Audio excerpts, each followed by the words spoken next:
Dr. Sarah Chen stood at the observation window of Outpost Helios, watching the strange beauty of the binary sunset paint the medical facility's shield dome in shades of purple and gold. Even after 3 years on this frontier station, the sight still took her breath away. The massive medical complex, built into the side of a mountain on the neutral world of Proxima Vii, represented humanity's commitment to providing care to any species that needed it. The facility's alert system shattered her moment of peace. Proximity warning. Unidentified vessels approaching. Non-standard vector. Sarah's hand instinctively went to the neural interface at the base of her skull, the universal translator that allowed her to communicate with any patient, regardless of species. Status report. Her second-in-command, Dr. Riza Patel, appeared on the nearest holo-display. 3 Crixian warships just dropped out of hyperspace. They're not responding to hails, and they're not following standard approach vectors for medical emergencies. Sarah felt her stomach tighten. The Crixians were known throughout the galaxy for their warrior culture, but they'd never directly threatened a medical facility before. Begin emergency protocols. Transfer critical patients to the inner wards. Alert the Galactic Medical Council. The first explosion rocked the facility before she could finish speaking. The shield dome flickered but held. It was designed to protect against natural disasters and stellar radiation, not military-grade weapons. They're targeting our communication array. Riza's voice crackled with interference. We've lost contact with the Council. Sarah, they're not here for treatment. This is an attack. Sarah watched in horror as Crixian dropships descended through gaps in the weakening shield. All staff, implement Protocol Sanctuary. I repeat, Protocol Sanctuary. This is not a drill. Throughout the facility, medical personnel began moving with practiced efficiency, despite their fear. Protocol Sanctuary had been developed after the Neural Plague Wars, when humanity learned the hard way that not every species shared their view of medical neutrality. Dr. Chen, a young nurse, burst into the observation room. The Crixians, they're executing patients. They're saying that medical care corrupts the natural order, that we're interfering with evolutionary selection.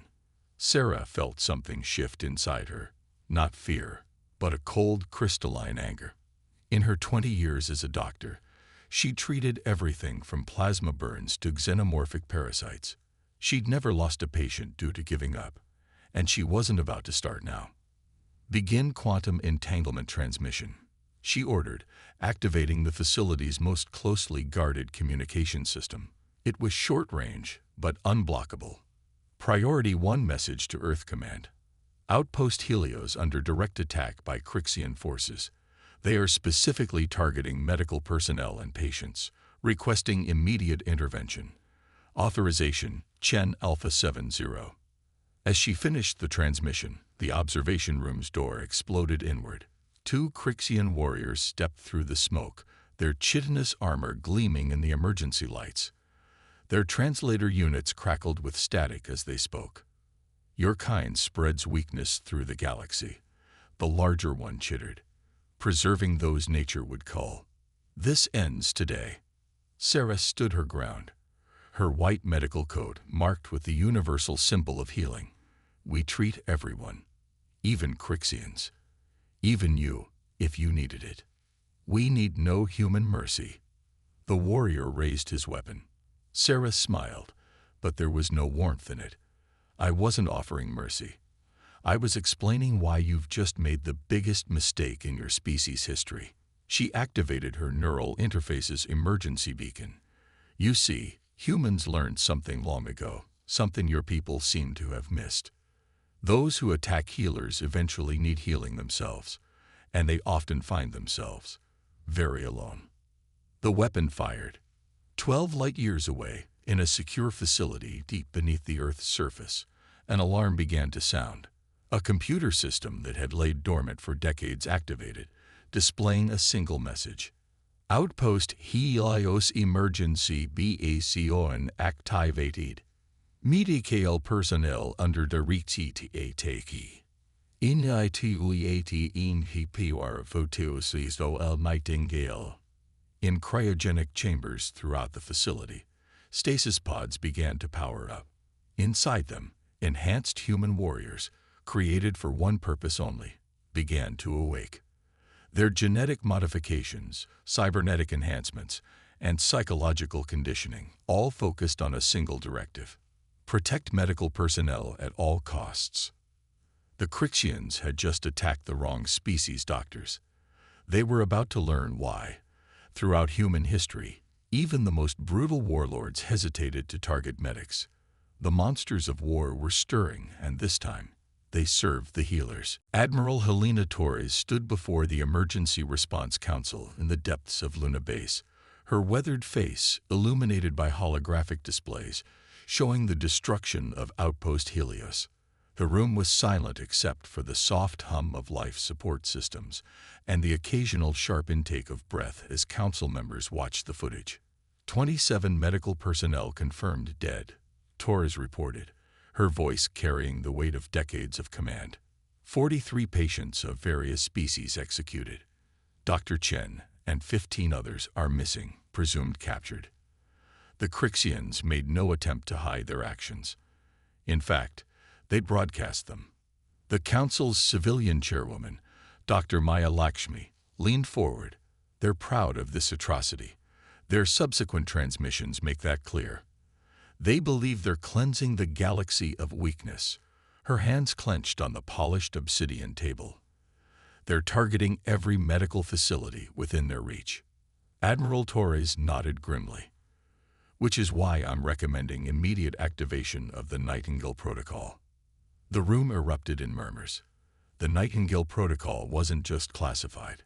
It was buried so deep that most military leaders thought it was a myth, a rumor about humanity's response to the question, what happens when someone attacks our healers? The protocol hasn't been activated since its creation, General Zhang pointed out. Those warriors were engineered for a specific purpose. Once unleashed, they follow their directive. Torres interrupted. Protect medical personnel, by any means necessary, deep beneath the surface of Mars, in a facility known only as the Nest. Commander Diana Vale opened her eyes for the first time in 15 years. The stasis pod's cover slid away with a soft hiss as medical technicians rushed to check her vitals. Her enhanced nervous system was already fully alert, cybernetic implants running diagnostics and updating her on the situation. Status report, she demanded, her voice rough from disuse, but carrying an unmistakable tone of authority. A young doctor, trying not to stare at Vale's silver-flecked eyes, a side effect of the genetic modifications, stepped forward. The Crixians have attacked Outpost Helios. They're systematically targeting medical facilities across the frontier.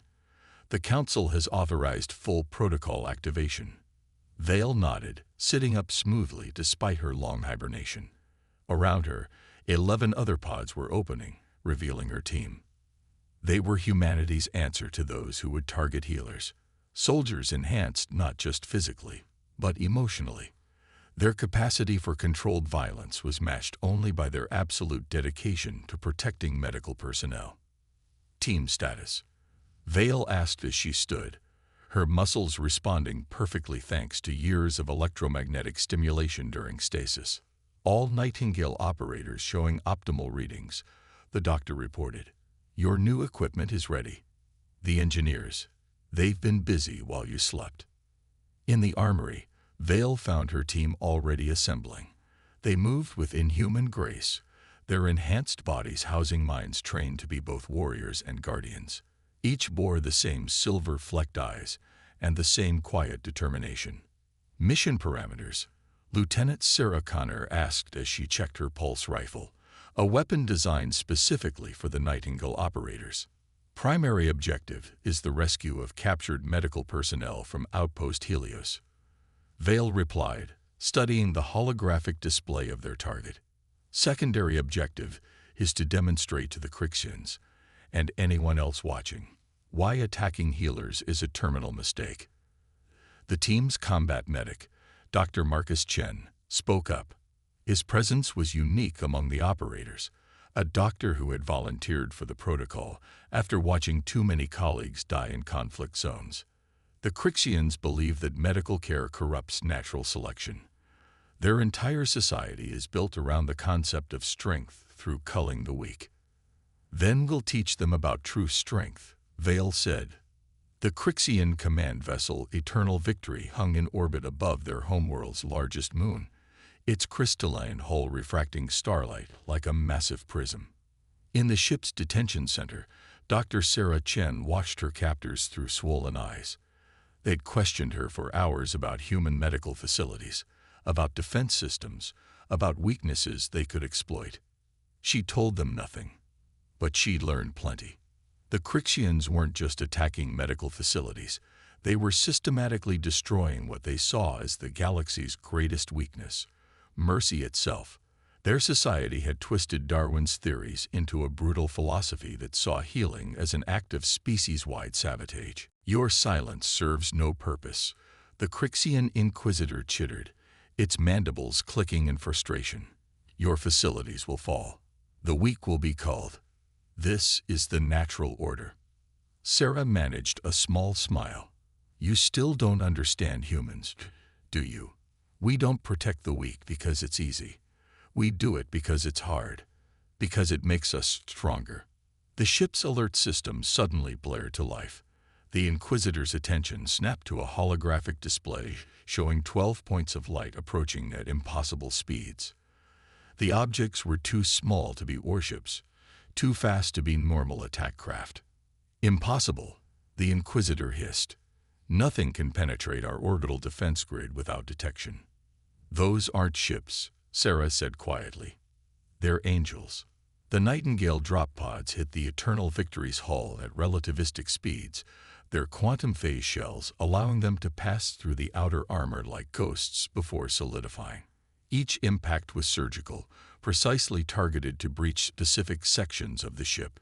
Commander Vale's pod crashed through 3 decks before coming to rest exactly where she planned, outside the detention center. Her enhanced senses were already mapping the ship's layout, cybernetic implants interfacing with the vessel's systems through forced quantum entanglement. Team check, she subvocalized through their neural link. 11 acknowledgments came instantly, each operator reporting successful insertion. They had 12 minutes before the Crixian fleet could respond. Vale emerged from her pod like a nightmare-given form, her combat suit a masterpiece of human engineering. The reactive armor flowed like liquid metal, its surface adapting to any attack. In her hands, the pulse rifle hummed with barely contained energy. The first Crixian warriors rounded the corner, chitinous armor gleaming. Vale's enhanced mind processed their movements in slow motion. Her rifle spoke twice. Both warriors fell, their armor pierced with surgical precision. They're using nerve toxins, one of the dying Crixians warned through its comm. Like healers would. Vale allowed herself a grim smile. Every round in their weapons was tipped with a compound derived from medical research, designed to penetrate Crixian armor through the same channels their bodies used for healing. The ultimate irony, their contempt for medical knowledge had left them vulnerable to it. Through the ship, the other Nightingale operators moved with similar lethal grace. Each was a testament to what happened when humanity decided to create warriors whose sole purpose was protecting healers. Their enhanced bodies could move faster than Crixian reflexes could track. Their cybernetic systems could hack and control any technology they touched. Their training made them lethal. Their purpose made them unstoppable. Dr. Marcus Chen, the team's combat medic, moved alongside Vale as they approached the detention center. His presence was a constant reminder of their mission's true purpose. Life signs ahead, he reported. Multiple species. Medical personnel. The detention center's door was designed to withstand military-grade explosives. Vale simply pressed her hand against it, letting her quantum phase generator synchronize with its atomic structure. For a moment, the door existed in multiple states simultaneously.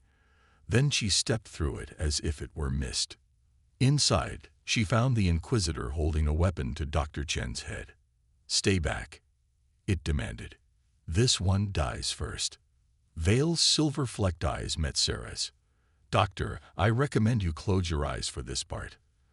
Doctor's orders, after all.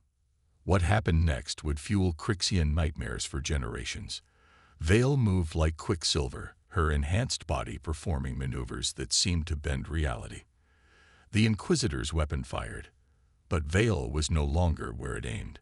She was behind it, through it, around it, her movements a deadly dance choreographed by inhuman reflexes and perfect tactical calculations.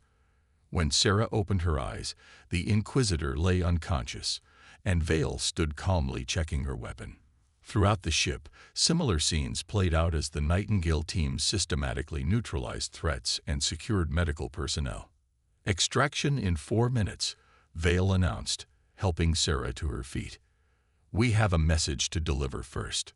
Sarah watched as Vale connected to the ship's communication system, broadcasting across all Crixian frequencies. Her voice was calm, professional. The voice of someone stating a simple medical fact rather than making a threat. This is Commander Vale of the Nightingale Protocol.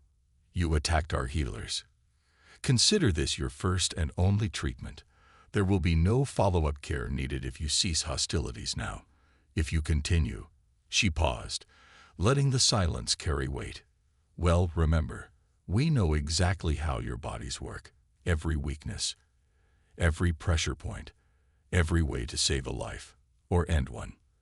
As the Nightingale team extracted with their rescued personnel, they left behind more than just unconscious warriors. They left a message written in actions rather than words. Humanity protected its healers not because they were weak, but because they understood a truth the Crixians had forgotten. True strength lies in the power to heal, and those who threaten healers face something far worse than death. They face humanity's protective fury. The Grand Assembly of the Galactic Council hummed with nervous energy. Representatives from over 300 species filled the vast chamber, their varied forms creating a living tapestry of galactic diversity. At the center of attention stood Ambassador Elena Santos, Earth's representative, her simple white diplomatic uniform standing out among the elaborate regalia of other species. The massive holographic display above showed footage from the Crixian ship Eternal Victory. The Council watched in stunned silence as the Nightingale operators moved through the vessel with terrifying efficiency. Some representatives shifted uncomfortably in their seats. Others showed signs of what their species considered approval. Let us be clear, Santos said, her voice carrying to every corner of the chamber. Humanity did not want this. We created the Nightingale Protocol not as a weapon, but as a promise, a guarantee that those who dedicate their lives to healing others will never stand alone. The Arxian representative, a beam of pure energy contained within a crystalline matrix, pulsed with curiosity. Your warriors used medical knowledge as a weapon. This seems contradictory. On the contrary, Santos replied, we used their contempt for medical science against them. The Crixians believed that understanding healing made one weak. We proved that knowledge is never a weakness. In the secured medical wing of Luna Base, Dr. Sarah Chen watched the council proceedings while undergoing treatment for her injuries. Commander Vale stood nearby, her enhanced form somehow both reassuring and intimidating. They're afraid of you, Sarah noted, watching the council's reactions. Vale's silver-flecked eyes remained fixed on the display. Good. Fear can prevent violence. But they're missing the point. We're not meant to be feared. We're meant to be unnecessary. On the council display, the Crixian ambassador rose to speak. His chitinous armor bore fresh repair marks, evidence of his government's swift internal changes after the Nightingale demonstration. The Crixian Dominion acknowledges its error, he announced, each word seemingly painful to pronounce. We have misunderstood humanity's relationship with healing. We saw mercy as weakness because we failed to recognize the strength required to maintain it. Ambassador Santos nodded acknowledgement but offered no forgiveness. That would come from the medical community, if it came at all. Humanity has walked a long path from our own violent past. We've learned that the strongest societies are those that protect their healers, not because they cannot defend themselves, but because their work should never be interrupted by the need for self-defense. The chamber's attention shifted as new figures entered. A delegation of doctors from various species, led by Dr. Rizapetal from Outpost Helios. Their presence was unprecedented. Medical personnel rarely involved themselves in council politics. "We come not to condemn," Riza announced, his voice carrying the same steady calm he used with patients, "but to heal." The Crixian attack wounded more than bodies. It damaged trust. Trust that must be restored if galactic medicine is to continue advancing. In her hospital bed, Sarah watched her colleague with pride. Next to her, Vale's posture subtly shifted.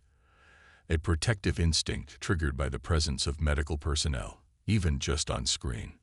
The Nightingale Protocol operators, Riza continued, demonstrated something the Crixians failed to understand. The same hands skilled enough to heal can also be precise enough to harm. We choose healing not because we must, but because we should. Because elevating life over death is what makes us civilized. The council chamber erupted in discussion. Species that had never agreed on anything found themselves unified in a new understanding of humanity. They had expected savagery in defense of healers. Instead, they witnessed surgical precision, calculated restraint, and most surprisingly, mercy. Ambassador Santos raised her hand for attention. "Let me be clear about humanity's position. The Nightingale Protocol remains active. Its operators watch over every human medical facility. They stand ready to protect any healer, of any species, who requests their aid. Not because we seek violence, but because we refuse to allow healing to be interrupted by it." In the Luna-based medical wing, Vale received a priority alert. Her cybernetic systems processed it instantly. "New assignment," she told Sarah. "A Maxillian medical ship is under threat from pirates near the Outer Rim. They've requested Nightingale protection." Sarah watched the enhanced warrior prepare to leave.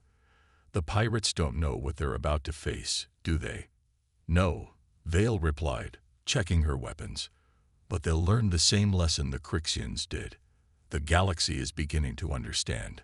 Threatening healers doesn't show strength. It merely summons those who have dedicated their existence to protecting them." As Vale departed, Sarah turned back to the council display. The galaxy was changing. Species that had dismissed human medical ethics as weakness now saw them differently.